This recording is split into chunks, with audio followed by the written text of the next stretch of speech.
network at CMS. Not only that, we've got voted the best network at CMS, and we've got one person in the room today who came to our previous talk. We hold discourses every 2 weeks. Came to our previous talks, video conferenced via Bucharest, is here just for this talk.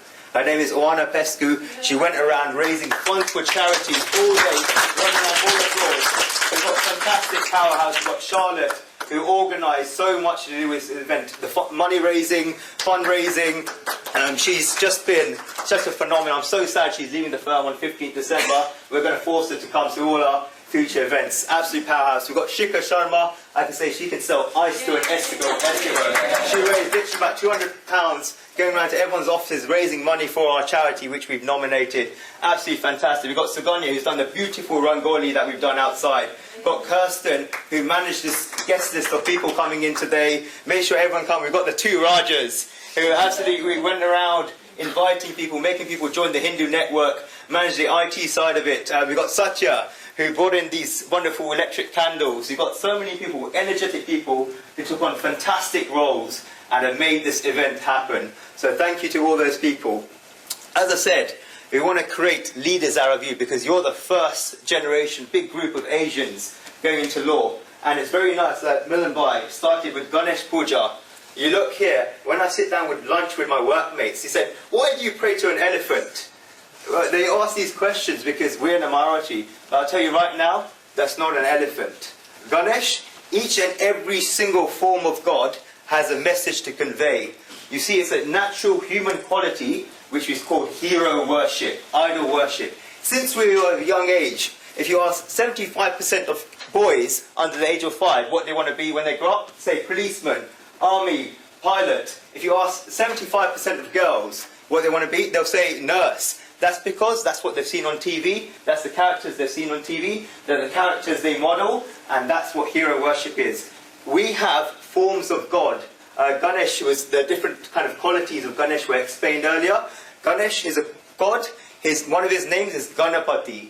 There's two reasons why we worship Ganesh first at the beginning of every prayers, and he's also the remover of obstacles. One name for Ganesh is group leader, and it's very fitting. Thank you for blessing this firm with this beautiful puja. One meaning of Ganapati means group leader. We want to create leaders out of you, and by focusing on this form of Ganesh, you've incorporated those qualities within yourself. I'm going to show you right now why you've incorporated those qualities. If you look at Ganesh minutely, you see there's many qualities out there, but 7 ones in particular that stand out. First quality, you see he's got an elephant's head. Zoologists have proved that elephants have the most grey matter out of any animal in the animal kingdom.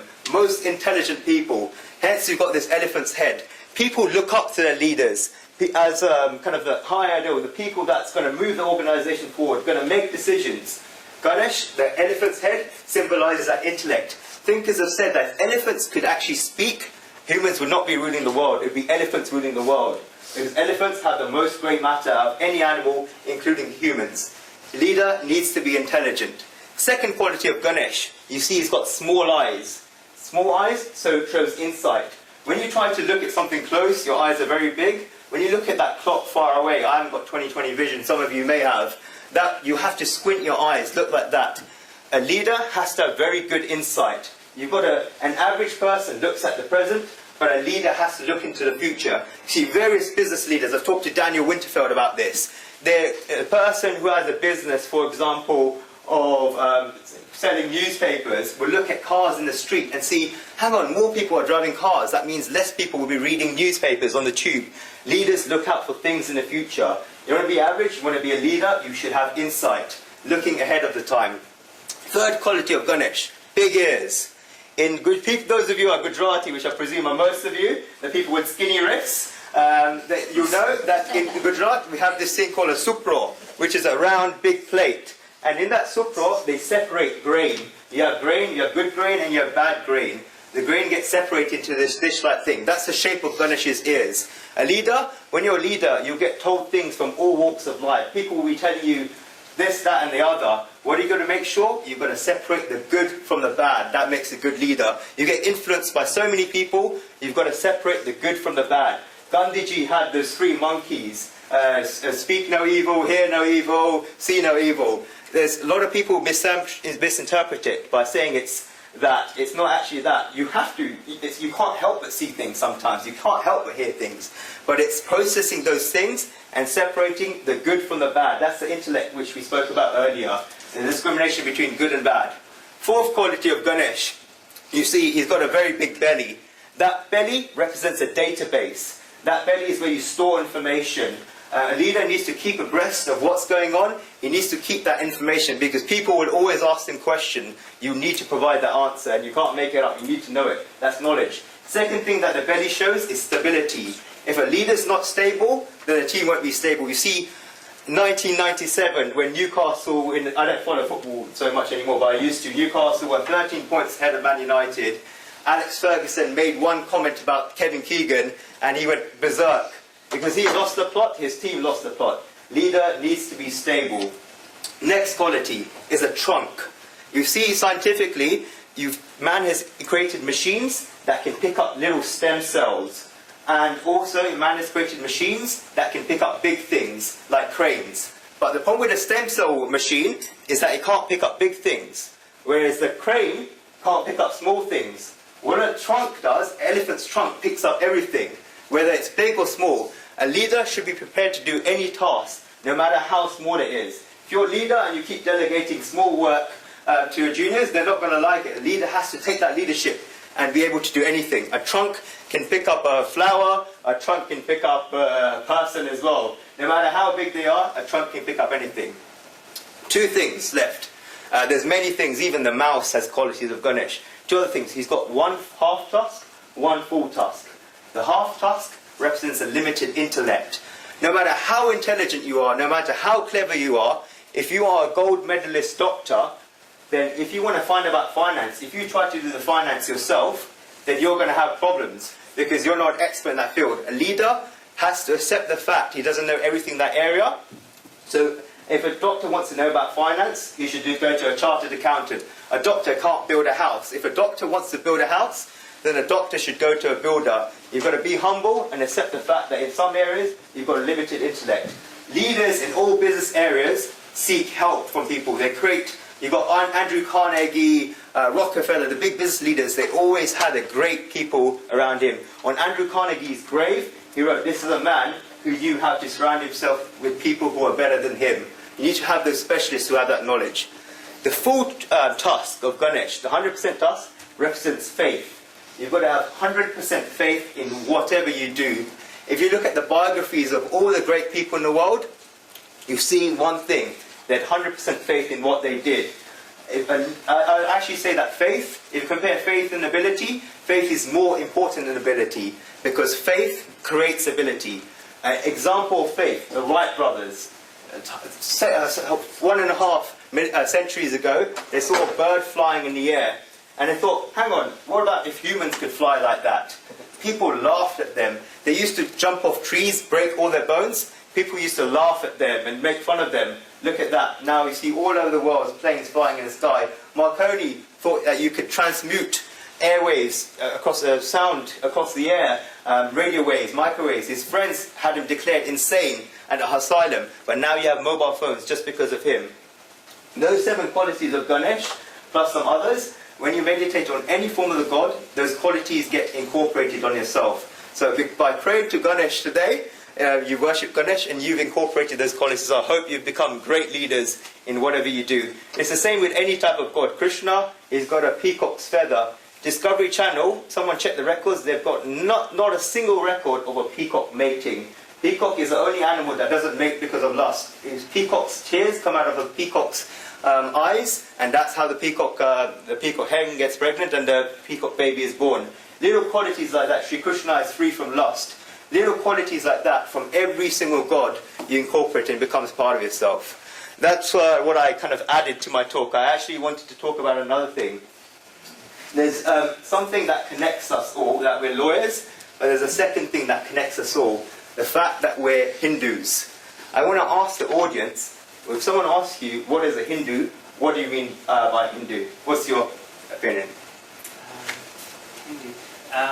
One line. One line. One word. They people originate from are Indian. Okay. Yes? What is a Hindu? Even if you're not a Hindu, what is a Hindu? What do you think a Hindu is? I think it's more of a thought religion as opposed to a rules religion. Okay. It's the way you think. That's right. So Ganya, what's a Hindu? Very devotional. Very devotional. Raji, what's a Hindu? I think it's a way of life. Okay. Lots of different answers. I'm going to shock you first of all by saying that the word Hindu is wrong. It's a misinterpreted term. And I'll actually say, second thing, that the word Hindu is actually a Parsi word, a Persian word. What happened in ancient times, you had the Indian civilization, next to the Indian civilization outside Afghanistan, where you had the Hindu Kush, where the Hindus were based, you had Persia. These people saw civilization, which is very civilized, cultured people. In Persian, you do not have a word for S. Hindus were based around the river Sindh. And so in Persian, in Indian, in Sanskrit, you had the word Asur, which means demon. Persians had the word Ahur, which based in that, which actually means God in Persian. They changed that around. What happened is they saw these civilized people, instead of Sindhu, they called them Hindu, because they had no word for S. So hence you have the word Hindu. So the word Hindu is actually a misinterpreted term. Unfortunately, over time, religions were given names, like when Christ was born, you have Christianity, Islam, and Sikhism. All these religions were given name, and hence Hinduism has the name Hinduism. The actual name of what we call a dharma, which is not a synonym for religion, it means something, it's hard to define dharma in English. It's called Sanatan Dharma, which means that which has no beginning and that which has no end. No scientific records ever, using all the latest science, have ever traced the beginning of the Rig Veda. Our thoughts are eternal. They've always been there and always will be there.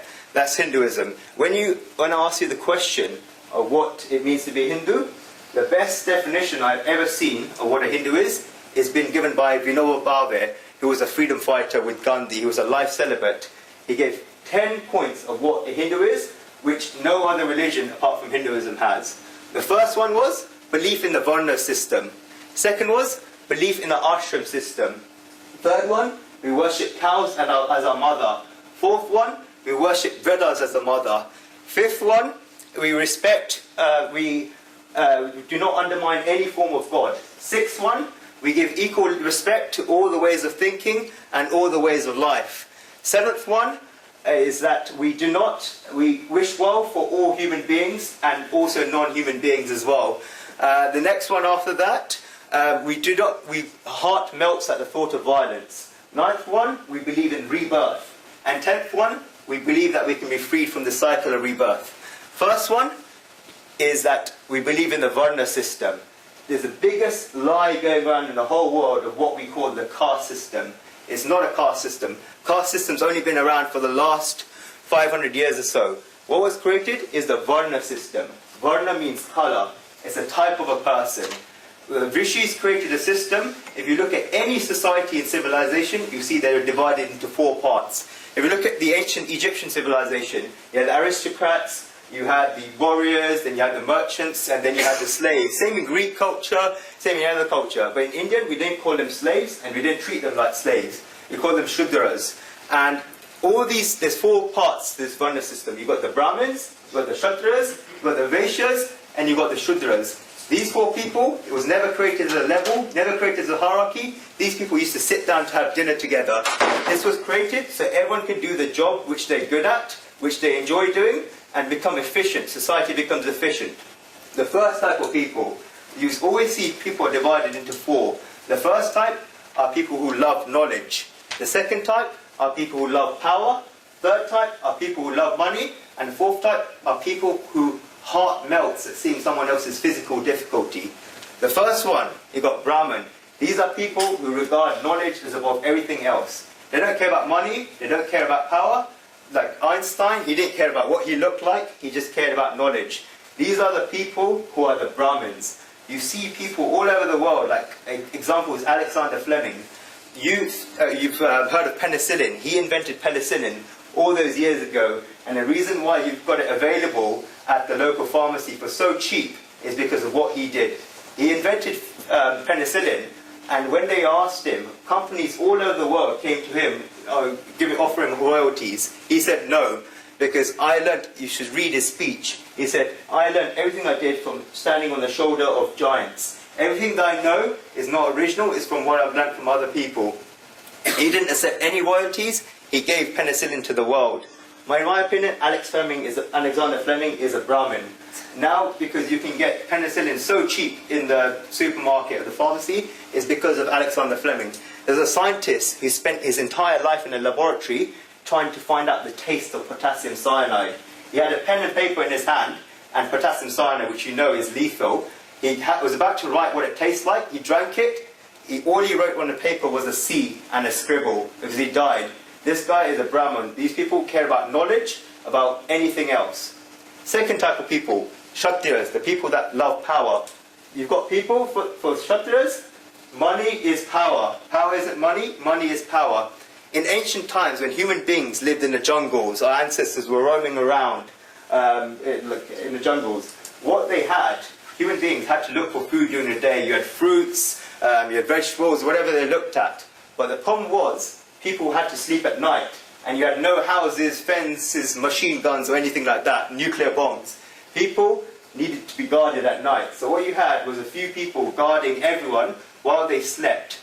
The problem with these people was that when they stayed up at night while everyone went hunting for food, how did they get food? What happened was a social contract theory. The people that looked for food during the day got food and gave it to these people, and they had their food, and they protected people from night from wild animals. Over time and genetics, these people became the stronger, more able people. They became the kings, and if you apply that throughout the whole of the society, all over the world, they become the Kshatriyas, the most powerful people. Whenever you look at society, you've got to protect it from two things: external turbulence and internal turbulence. These people like to save people from difficulties. It's a personality type. Even in a class of 30 people at school, you have 3 Kshatriyas. Even in a group of your cousins, you have 3 Kshatriyas. The people who like to rule, love that power. If you talk to them about knowledge, talk to them about money, they won't care. They just want that power. Then you've got the third people, the Vaishyas, who are the merchants. For them, money is everything. Power is money. These are the people that talk about Burberry, talk about Armani. For them, they're driven by money. And that's what drives them. That's the third one. Okay, the most controversial part, because of what has happened in the last 500 years, is a Shudra. These are not people who you can't touch. They're not people who you can't touch their shadow. These are people who can't see other people's physical difficulties. Again, back to prehistoric times, when human beings were walking around in the jungle, these people would see people walking around bare feet. They would hurt their feet because they'll step on thorns and stones, and they couldn't take it. They created shoes. These people saw human beings with nowhere to live, being hurt by heat, being hurt by rainfall. They created houses. These people can't see other people's physical difficulties. You have it nowadays. Tailors, you've got shoemakers, you've got builders. These are, I'd actually say that these people are the most important people in society. They form the majority, because if you've got Maslow's hierarchy of needs, if you don't have the basic needs, the house, the shelter, everything, then you won't have the things above. You won't fulfill your spiritual needs. These people are the biggest part of society. Unfortunately, what has happened, 500 years ago, someone saw that these people are doing this labor work, we can't touch their shadow. Instead of them not being able to see anyone else's physical difficulty, we couldn't look at them. That's what happened, hence the discrimination happened. What the rishis created was a system that was designed to work so everyone could be happy. But what happened? It all kind of split up and discrimination took place. That is the first quality of a Hindu. He believes in that Varna system. The fact that each person should do his swadharma, what he's good at, and society will become efficient. It doesn't matter, you don't have to be in a Brahmin family to be a Brahmin. You've got Vishwamitra, the great sage in the Ramayana, who was Ram's guru. He was born in a Kshatriya family. He became a Brahmin. It depends on the individual person. It means Varna, Kala. Okay? That's the first part. And if you look at history, every single one of these parts of society have come to rule. In ancient time, you had the Brahmins, you had the Greek philosophers and the thinkers who ruled society. There were the least wars during this time. Then about 1066 in the UK and elsewhere, invasions happened. Then the kings became the rulers of society. Lots of wars broke out. Then in the 1800s, the European merchants went all around the world, and money became power. Money became the ruler. before in the 1800s, you had a bartering system where one would exchange sheep for gold. Then money became the power. Then around in 1917 to 1945, what you had was democracy, communism in Russia. What happened there? The proletariat became the ruler, and that's still happening at the moment. But the problem at the moment is that businesses are complaining about unions. There's a lot of conflicts taking place. There's problems with democracy because it goes by the majority. If the majority of people in society are thieves, they'll say stealing is right. That doesn't make it right. What the majority is not actually what is right. And you see what's happening in the UK with riots. See what's happening. Thinkers have said we're not far away from the time where the thinkers, the Brahmins, will come to rule again because we've got the knowledge age. That's number one, what makes it Hindu. Number two, really firmly in an ashram system. We've got society divided into 4 parts. We've also divided our lives into 4 parts. The first part, it was 25 years for each one. If you look at the history of society, ancient Greece, ancient India, in ancient Greece, you had Homer, who was a thinker. He advocated a worldly life. People became materialistic and worldly. As a result, chaos happened in society. Then Pythagoras came, and he advocated retiring for worldly life, stepping out of the world. The world is a misery, the world is a bad thing, let's step out. What happened then? People withdrew from society. Society became stagnant. One of his followers, Dionysus, spent his entire life in a wooden barrel.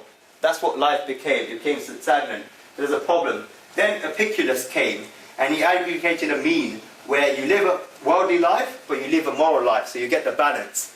But over time, the moral went out of worldly life, and chaos came again. Then Jesus Christ came, he preached renunciation. But then the problem came again, because you have Protestantism and Catholicism. Protestantism preached a worldly life, Catholicism, withdrawal. So you had this kind of whirlwind of withdrawing from the world, materialistic life. In Vedic ancient thoughts, we solved this problem by dividing life into 4 parts. The first 25 parts were spent at the Rishi's ashram, and children were sent there for the first 25 years to accumulate knowledge which will help them for the rest of their lives. And I'll say it right now, it's not just boys in ancient times.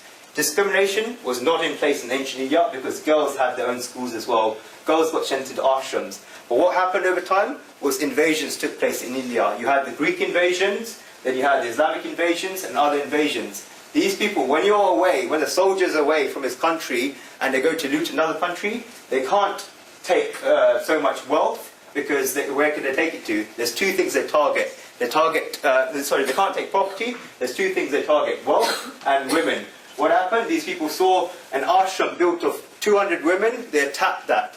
As a result of that, parents started withdrawing women from these ashrams, and hence you had this taboo between men and women in Hinduism. It's because of that. Men put women more and more into their home.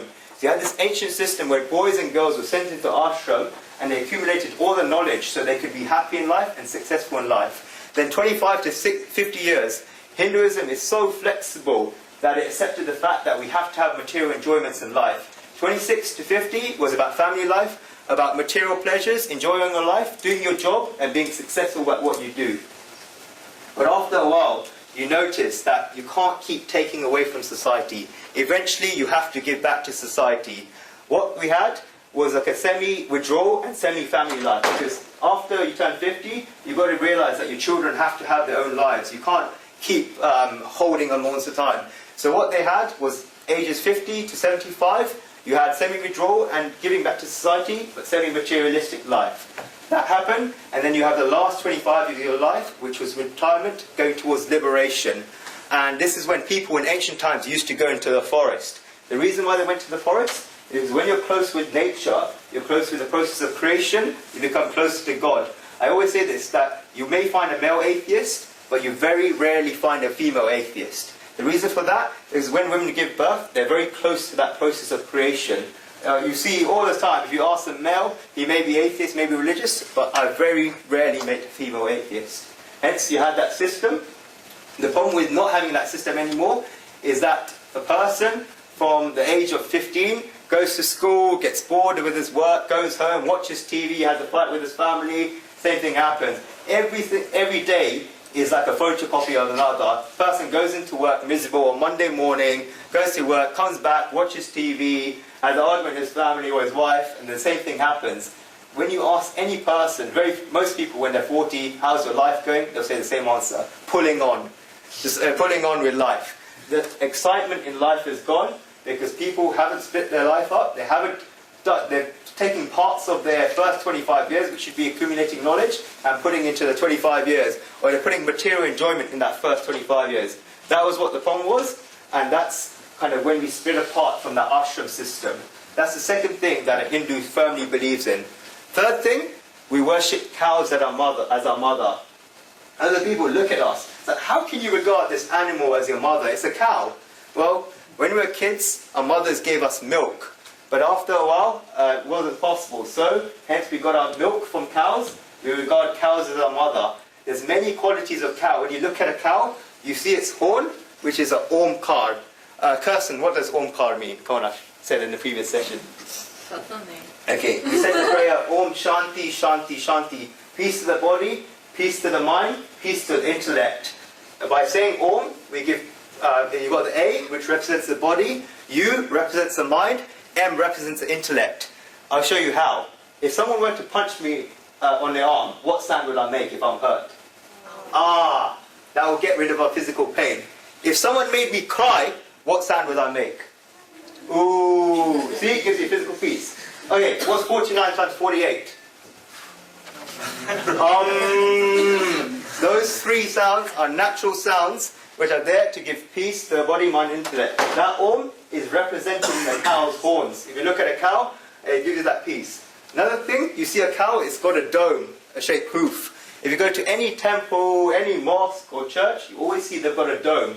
Because when there's a dome, vibrations from prayers, we talked about vibrations earlier, the vibrations increase. Hence a cow stores so much energy from the ground that it stores those vibrations. I can go on for a day talking about cows. The qualities, kind of the milk that comes from cows is healthy. Cow's feces are very good fertilizers. Cow's urine has medical qualities in Ayurveda. We worship cows as our mother. No other culture does that. Hinduism. Fourth one, I'm going to go to, we worship the Vedas as a mother. It's very short. We have all these scriptures telling us, kind of guiding us how to live life, and these give us guidance. But what the Hinduism done is very flexible. In the Gita and other scriptures it says that you should follow these scriptures to an extent that they give you guidance, but your experience has the final say. Adi Shankaracharya, who's a great Indian philosopher, a great Indian saint who became a sannyasi, withdrew from worldly life at the age of 9, wrote a commentary on the Gita at age 14, wrote a commentary on Upanishads at age 16. If it wasn't for him, everyone in this room would be a Buddhist.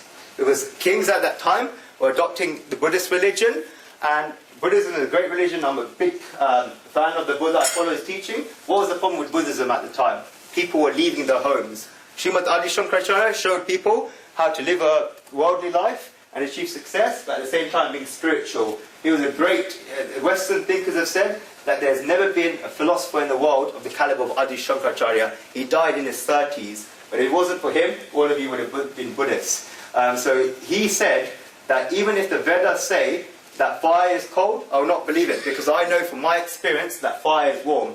We use the Vedas, we have these scriptures to help us, but to a certain extent, after that, we have to give up these scriptures. We have to go by our experiences, but that's not to say we do not need these. We need these scriptures, because if we don't have these scriptures, there's no guidance for us in life. But at the end, your experience counts the most. That's the fifth one. So fourth one. The fifth one is that we show equal respect to all different ways of thinking and all different religions. You've never seen Hinduism, there's never been this act of conversion. There's never been that type of thing. We give equal respect on all ways of life. The reason for that is, when you've got a shop in like a community, that shop is there from the beginning. It's had no reason to go out and win new customers. People have been going there for ages, but when new shops come into place, they have to work aggressively to win customers. That's the situation. We're given equal respect to all ways of thinking and all ways of life. It says in the Vedas, one of the first mantras, let the noble thoughts come to us from all four directions. You see, great saints, they read scriptures from all religions. Because what we want to do, as you said, Bharati, Iti Bharati means, in Indian, means someone who loves noble thoughts, someone that loves light. We let that come from all four directions. Sixth one, we do not undermine any form of God. You said earlier, Hinduism has literally about 3.5 billion gods. There's so many gods there. Look at India, it's one of the most sectarian countries in the world. The Sikh Prime Minister, and so many kind of different religions are represented. Their Christianity, we let these religions settle in India because we do not undermine any form of God. There's never been that process of breaking up deities, telling people not to worship that God, because we know God has many different forms. There's a one universal God, but people have different forms to take things from that God. You had the Buddha and Mahavir. They preached against deity worship in India. They're told that deity worship is wrong, get away from these rituals. But what happened when the Buddha died, when Mahavir died? Stupas were created all over India, stupas were created all over Sri Lanka, and after the stupas, people started creating idols of the Buddha and Mahavir. When the Islamic invaders came to the kind of Afghanistan area, they saw these people doing idol worship, and the word that was given in Islamic religion for idol was Buddha, which after the Buddha. So the person who preached against idol worship, people just named idols after him. So we do not undermine any form of God. Seventh, we believe in rebirth. Explained earlier about the intellect, you've got the mind, you've got the body and the soul. People who say that they don't believe in rebirth, rebirth is a law of nature. It's saying rebirth, you don't believe in rebirth, it's saying that you don't believe in gravity. If you want to find out about rebirth, you want it proven to you, go to a saint in India or anywhere in the world, a person who's attained liberation, who's attained his self. He's able to show you a past birth. It's a law of nature. Saying that you do not believe in rebirth is like going to America and driving on the UK side of the road. It's what you believe in, but it's not necessarily what operates there. If you say you don't believe in gravity, jump off a tree and you see what gravity is. Same way, rebirth is a law of nature. And we mentioned earlier, like you've got the body, you've got the mind, your intellect, and you've got the senses. You mentioned the Lord of the senses. We're made up of these senses. You've got the eyes, you've got the ears, you've got the nose, you've got the mouth, you've got the skin. These things, this is how we're able to interpret the world and read the world. In ancient Indian texts, in the Garuda Purana, and also in other texts, Adi Shankaracharya's Bhasha, it shows that how each animal focuses on that one sense, and that sense leads to their downfall. For example, you've got the eyes, you've got moths that are very attracted to sight. They go towards a flame, thinking it's attracted. That flame engulfs them, and the moth is dead. You've got deers that are attracted to sound. Those hunters go into the forest, play their trumpets, they attract the deer goes running to that sound, deer is dead. That's the ears. Then you've got the next one. You've got the touch. Elephants are very sensitive to touch. Hunters, they go into forest, they build a dummy she-elephant. The elephant gets attracted to the she-elephant, and they trap it into a ditch. The elephant is dead. Taste. Fishes love bait. You put a bait into a river or a sea, the fish goes towards it thinking it tastes nice, the fish is dead. Smell. You've got a honeybee who loves the smell of a lotus. The honeybee goes into that lotus thinking it's nice, the lotus clasps it. And what happens in India? Those lotuses are on rivers, which is where elephants trawl. The bee thinks it's going to get released. The next day, when the lotus opens, the elephant trawls on it and kills it. Each of these animals is attracted to a different sense. But the problem with humans, we've got all five of them. We're attracted to all those senses. So humans are in the most difficult position.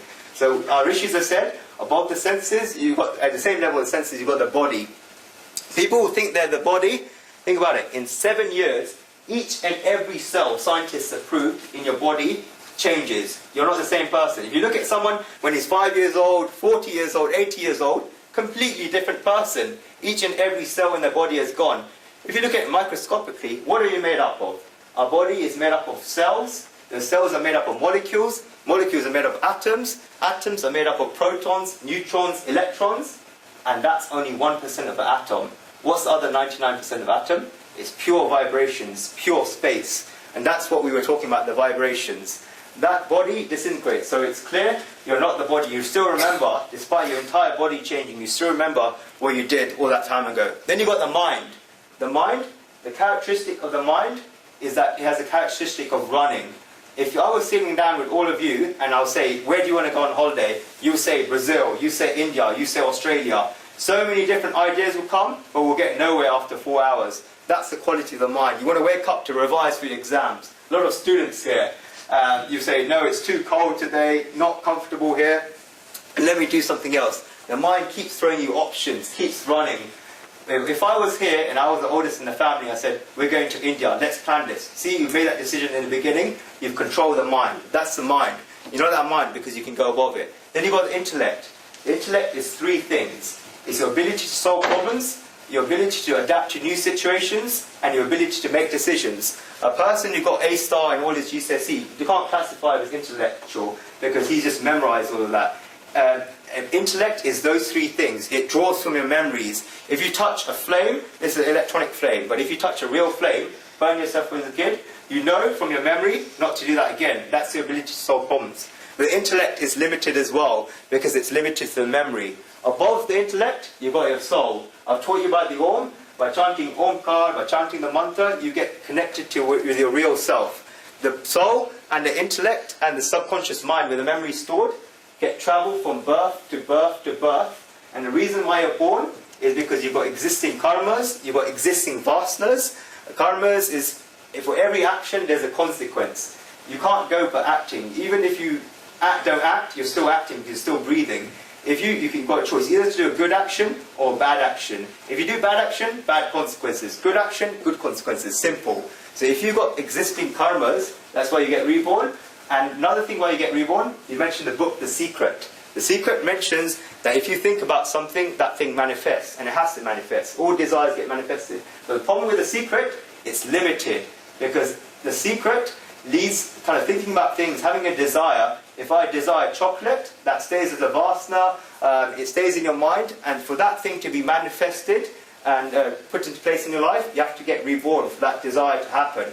Hence, the reason for rebirth is those desires, those karmas, those vasanas, which are mental impressions. You see a football match when you're a kid, you want to be a footballer, that has to become manifested in this life or the next, but you have to bear the consequences of your actions. So that's rebirth. 8th, we believe that we can be liberated from the cycle. We're not going to be trapped into the cycle. That's the form of enlightenment which the Buddha achieved, Mahavir achieved. We call him Mahavir Swami, means he's conquered himself. We're not slaves to the cycle, we can become out of the cycle. The whole film, The Matrix, is based on this Hindu philosophy. So that's number 8. Number 9, remind me, number 9, is that basically we wish well for every creature, whether they're human being or not. If you look at people are complaining now about the environment, about environmental degradation, our rishis, Hinduism, we had philosophies for ancient times for protection of animals, protection of plants, protection of all creatures, no matter what they are. A Hindu, if he sees a fly in his room, he'll take half an hour to get that fly out the window, but he won't kill that fly. He's a true Hindu. That's that respect from all other forms of creatures. Final one is we wish for all creatures, and the final one is, if I have that, recall it into my mind, we wish well for all creatures, but at the same time, heart melts at the thought of violence. Hinduism, you've got the Gita, where Arjuna went to war, he couldn't stand the thought of violence. Krishna told him to fight the war for dharma, for a good cause. But Hinduism, you see that India has never invaded any country. You look at all around the world, look at the statistics. Go on Google, Hindus have the lowest rate of crime in anywhere you go around the world. Because our heart melts at the thought of violence. So all these answers, like Hinduism, we do rituals, we have form of gods, whatever way of life, they're kind of things that people have told us, what we've got to believe. These 10 things are what makes a Hindu and what makes a Hindu separate from all people. So I hope you got a good idea of what that is. As a background to the CMS Hindu Network, we've been holding talks for the last couple of months. These talks have become very popular, it's become a snowball effect. So many people have been coming now, and we're hoping to kind of expand our network. We've got big clients like BT, and we're going to have joint Hindu talks. And also our kind of nominated charity is called the Satkarma Mission, which embodies these goals that we have. Spreading good thoughts into society, no matter what someone's denomination is, what their religion is. Spreading good thoughts, not trying to convert people. No matter what someone's religion is, we want you to be amazing at what you are. Live your way of life, and be excellent at what you do, but we're going to make your life better, make your life more efficient, make you more happy in life. And that's what happened. We've got Circum Mission, we've got around the world, you've got the UK, US. I'm doing a lot of writing for them. 8 of my books getting published next year, and I'm writing 10. So Monday to Friday I do international corporate law. On Saturday and Sunday I do my book writing. So I'm working 7 days a week, and I actually love what I do, and I can't wait for these books to come out. We're having a collection pot. Some really amazing guys at CMS Hindu Network have been going around raising so much money for them. There are nominated charities. I can ask you, please, if you have some time, we're going to have a big donation fund to give to them in a few days as a Diwali present, and hope you get to contribute. We've got a CMS Hindu Network events coming up. We're going to start Gita classes. We're going to analyze not every verse of the Gita, not even every word of the Gita, but every single syllable of the Gita we're going to analyze. First thing we're going to talk about is the number 18, which I spoke to a few people about earlier. Gita has 18 chapters. There were 18 legions in the army of the Mahabharata. There's 108,000 verses in the Mahabharata, and then you've got 18. There's so many different versions of number 18. You've got 108 bees in the Mara. The distance from the sun to the earth is 18 times the circumference of the earth. Distance between the earth to the moon is 18 times the circumference of the moon. Number 18 is a very holy number. I'm going to tell you that, why it's a holy number, the Gita discourses, which will come up in 2 weeks' time. So I look forward to having you all there.